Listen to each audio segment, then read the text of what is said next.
The story begins with Meg, a woman recently going through a painful divorce, looking for a new start for herself and her teenage daughter, Sarah.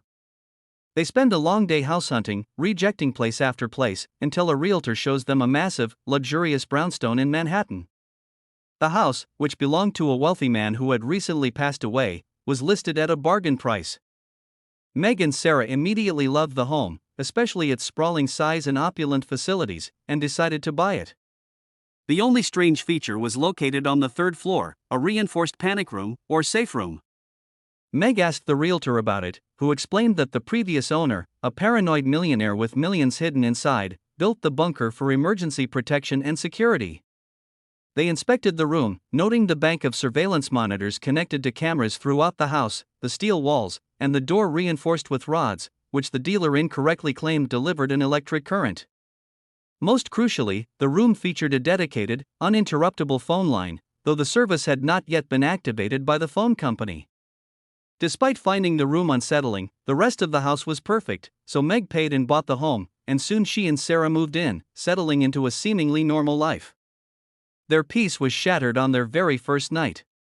While they slept, 3 thieves broke into the brownstone. Junior, the grandson of the previous owner, who knew about the hidden fortune; Burnham, a security expert who worked for the panic room company; and Raoul, a dangerous hired gunman.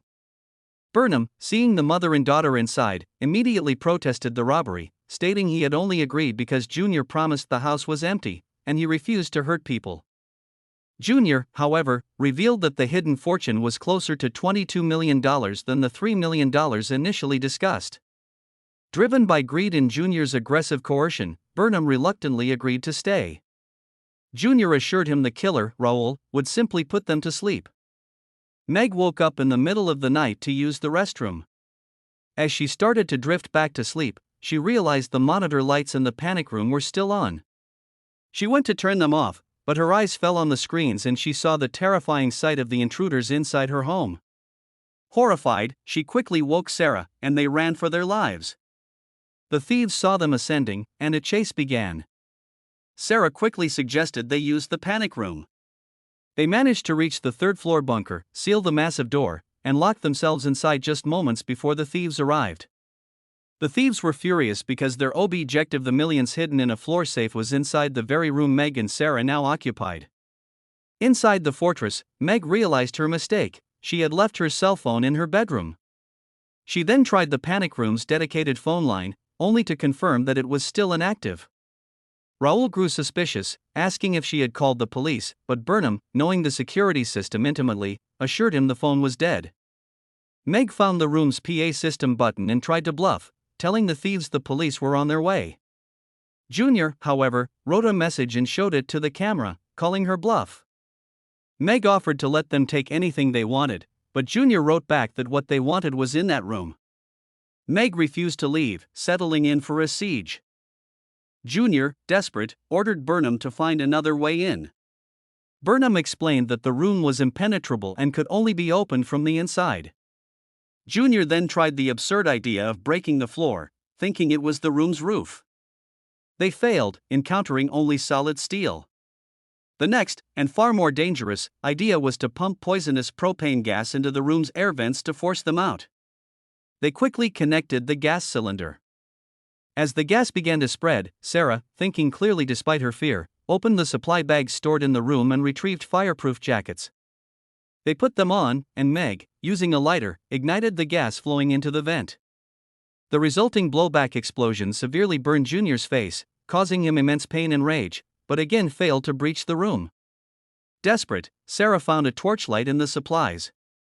Using a long pipe from the ventilation system, she desperately flashed the light toward the windows of the house across the street, hoping for help. The neighbors saw the light but, thinking it was harmless, ignored it and went back to sleep. Hope faded. A while later, Meg saw on the monitors that the thieves had gone downstairs. Seizing the opportunity, she cracked open the panic room door and slipped out, telling Sarah to stay ready. She ran to her bedroom and retrieved her cell phone. The thieves noticed the door was open and rushed back up. Meg managed to run back in and slam the door shut just in time. The thieves realized she had taken her phone. Meg tried to call her ex-husband, Stephen, but the call failed. Remembering the room's dedicated phone line setup, she cleverly accessed the wires behind the wall and connected her cell phone to the active telephone line. This allowed her to successfully call Stephen, telling him thieves were in the house, but Burnham quickly figured out what she'd done and cut the main line just as the call finished. Junior, in agony from his burnt face, started to lose control and decided he was leaving, revealing that the real treasure was closer to $100 million. Raul, the killer, immediately shot and killed Junior to ensure he didn't compromise the secret or the escape. Moments later, the doorbell rang. It was Stephen, Meg's ex-husband, who had come alone instead of with the police. The thieves captured him instantly. Watching on the monitors, Meg was devastated as Raul viciously beat Stephen.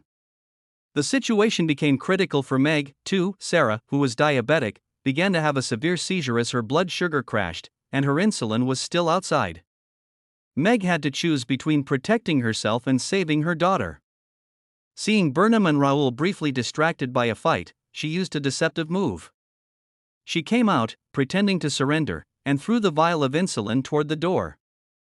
In the ensuing chaotic struggle, Meg was grabbed and thrown aside, while Burnham and Raul slipped inside the panic room, trapping Sarah and the hidden money inside with them, but leaving Meg outside. The roles had now flipped. Meg, standing outside, found a gun and held the high ground. Burnham quickly gave Sarah the insulin injection, fulfilling his earlier promise not to harm the family. The real police then arrived, alerted by Stephen's short phone call. Meg, desperate to protect her daughter who was now a hostage inside, lied to the police, telling them everything was fine. The officer, suspecting coercion, offered her a chance to wink, but Meg refused to signal PR. Prioritizing Sarah's safety over immediate police intervention, and the officers reluctantly left.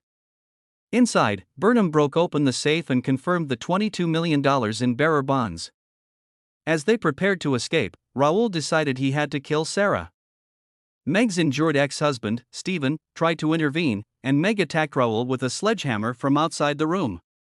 In the final confrontation, just as Raul raised his gun to shoot Sarah, Burnham, demonstrating his ultimate change of heart, shot and killed Raul, saving Sarah's life. Burnham then fled with the bonds.